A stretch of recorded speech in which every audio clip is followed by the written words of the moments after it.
4, 2025, 11 is deferred. Item number 5, 2025, 138. There are 2 rules amendments.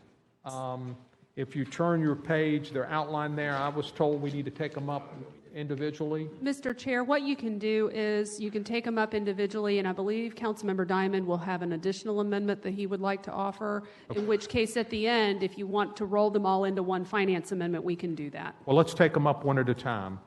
If you turn to page 3, Rules Amendment number 1, that's the motion and second. Okay. Mr. Diamond, are you discussion on that? Okay. All those, Mr. Freeman.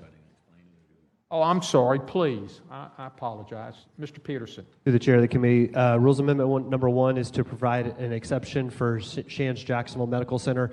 I know yesterday the wording was UF related to indigent care, but our agreement is actually with Shands Jacksonville. They've got a number of entities, so just wanted to make that correction, and then providing exception for services to labor and sex trafficking victims that might be receiving services, and then also provide a 1-year exemption for the KHA element of this bill. Mr. Freeman. Thank you, Mr. Chair, and through the chair of auditors, thank you so much for explaining that. And the spirit behind that, one, was trying to stay in line with the spirit of the bill's sponsor, but it was brought to our attention in the conversation that if anyone arrives at Shands with a medical issue, by law, they would have to treat them. So essentially, we wanted to ensure that in our attempts to keep our city safe, we were not putting medical professionals in a position where they would be violation of our local law and helping someone. So that was the spirit behind that.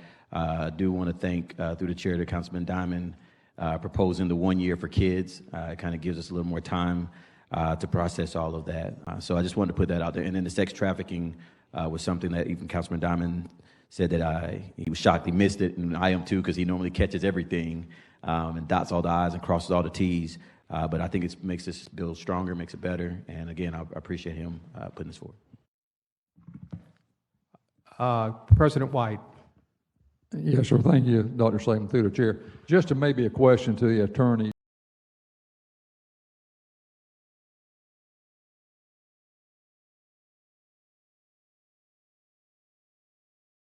The 3 bullets, I agree. I'm thinking of a 4th one that we should talk about. We might ought to put in there that anything that would create a HEPA law violation, which is a federal offense,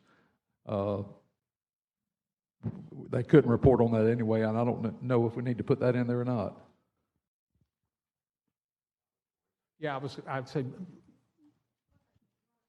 Councilmember Diamond. Through the chair to President White, we couldn't do anything to supersede HIPAA anyways.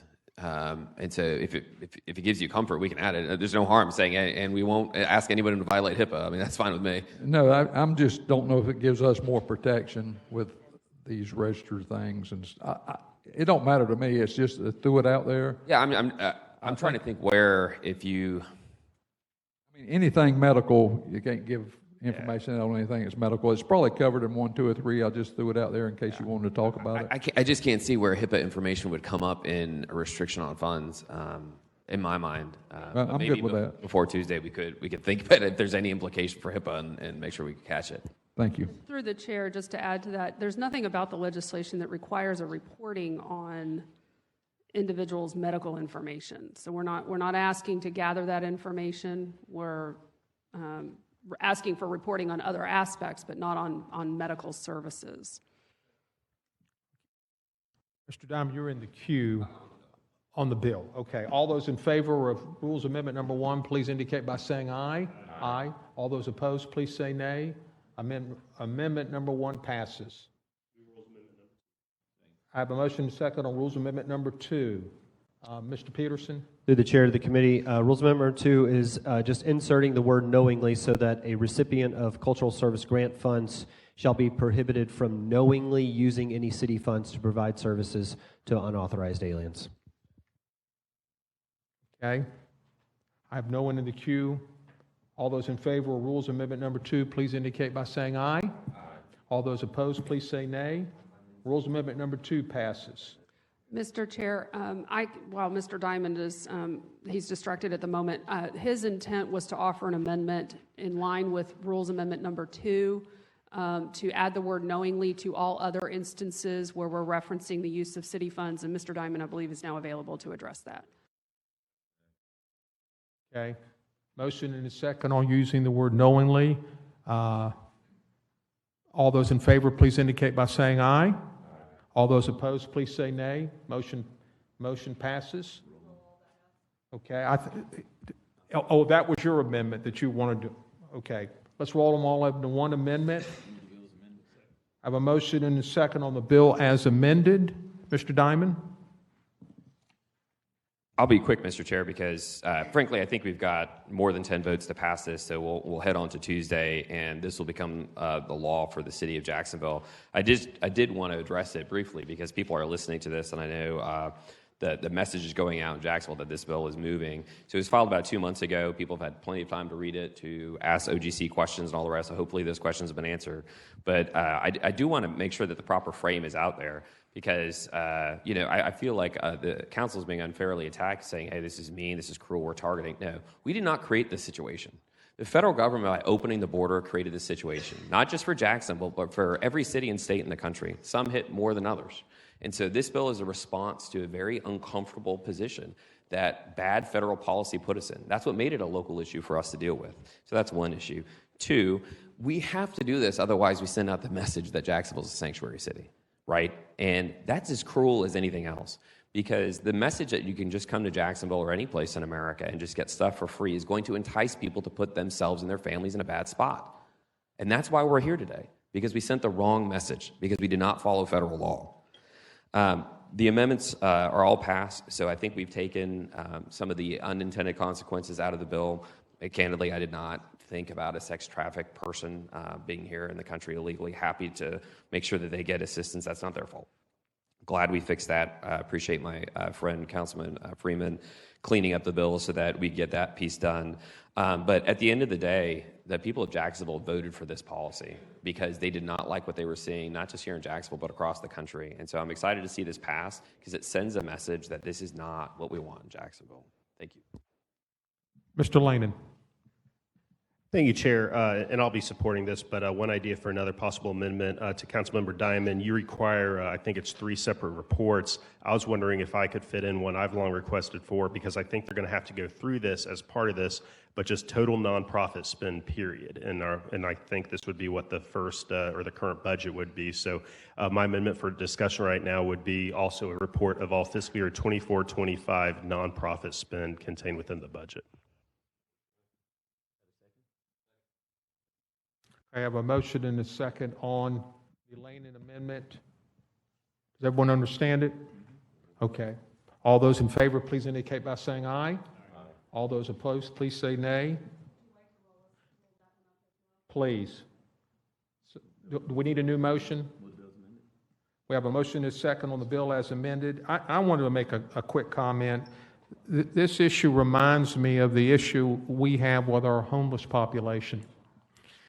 When I've gone out with the JFRD team, one of the first questions we ask them is, are you from Jacksonville or are you from somewhere else? And we're able, through that process, if they're from somewhere else and they want to go home and they don't have an ID, we can take them over to the tax collector's office, get them ID.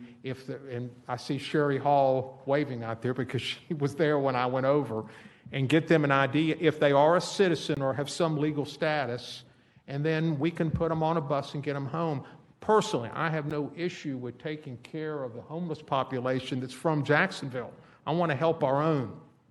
And I think in this situation, I think the citizens want our tax dollars to go towards the citizens. And it just makes complete sense to me. So with that, Mr. Howland? I wanted to similarly comment. It's always interesting to me when new, more restrictive immigration laws are criticized for cruelty.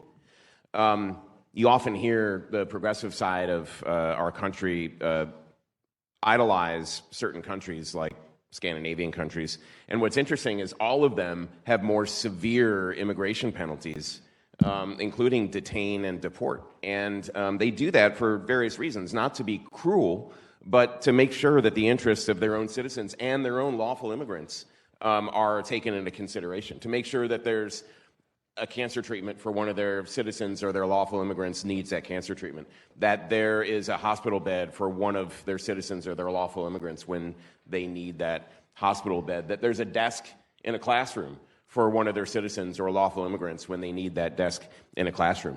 It doesn't mean that they're being cruel. It just means that they're doing what they can to make sure their own citizens' needs are taken care of and the needs of lawful immigrants in their countries are taken care of.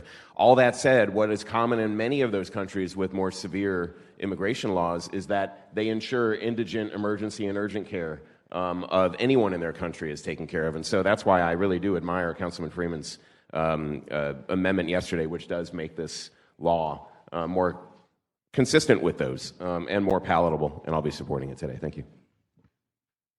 Councilmember Freeman. Thank you, and I was going to hold back, and then you hit on a good point. One, I want to thank those that came up to speak today.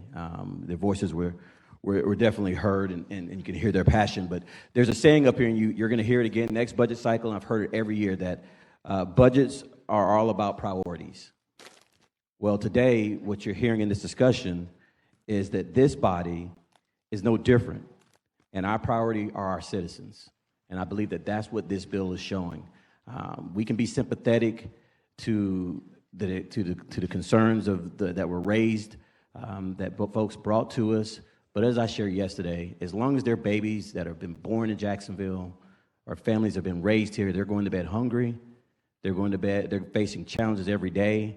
I'm going to turn to face them first before I start thinking of some other things. So with that being said, I look forward to supporting this, and I want to thank the bill sponsor for putting it forward. Please open the ballot, record the vote.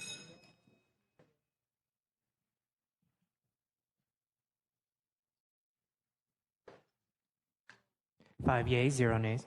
By your vote, you've approved 2025-138 as amended. Turning to page 3, item number 6 is 2025-188 is deferred. On page 4.